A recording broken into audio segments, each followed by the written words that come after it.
I will get the judge. Actually, the judge has got his hands full right now. It's a case of God versus Major League Soccer. A Florida court ruling an Orlando church may be seized and destroyed, leveled, to build a new $85 million Major League Soccer stadium. The court claims it's perfectly legal under eminent domain. Here to weigh in is Fox News senior judicial analyst, Judge Andrew Napolitano. All right, Judge, there are two phases to this process. The first one is whether or not they can do it.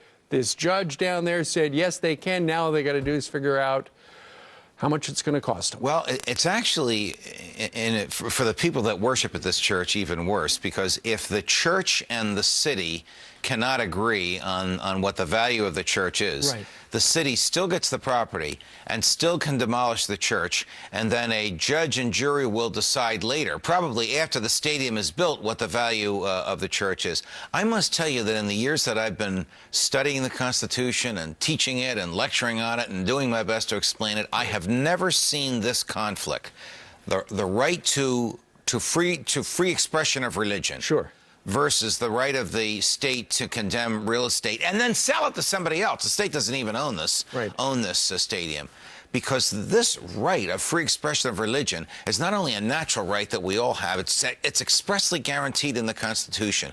One would think they could look elsewhere for the parking lot adjacent to the stadium rather than to destroy a church. Absolutely. That's such a good point. So what was okay, so the first stage the judge went through was whether or not they can seize the property, the church property, via eminent domain. And she said yes. She just did not see it the way I do, which is that this fundamental right to religion trumps, the judge right there. There she is, trumps the ability of the city to build this stadium when and where they want to build it. Okay, so she's declared the city can take it. It's in the city's best interest to build this soccer joint.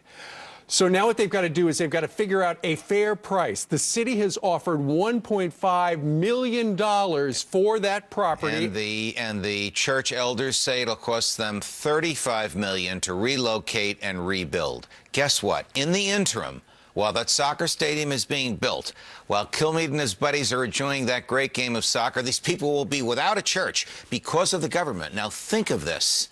The government could trample as many churches as it wants if it has the cash with which to do so under this bizarre theory of this judge in Florida. Sure. You know, the city's offering $1.5 million. I don't know of many churches that could completely sack up and move somewhere else and establish a new parish, a new congregation for $1.5 million. You know, it's a negotiation tactic. It's obviously worth many times $1.5 million, and I understand the city lowballing it, but I don't understand where the city claims it can put a church out of business when the free exercise of religion is expressly guaranteed in the Constitution. So you're very bad precedent. I'm very worried about this. You say the judge got it wrong. I do, and I think it'll be reversed, but guess what? The church will be gone by the time it's reversed. Well, that's right. Because these condemnation cases, the city takes the property first and worries about who owns it and what it's worth later. All right, Judge Napolitano, thanks for bringing this case to our attention. You're welcome, Stevie. Kilmeade, it's soccer.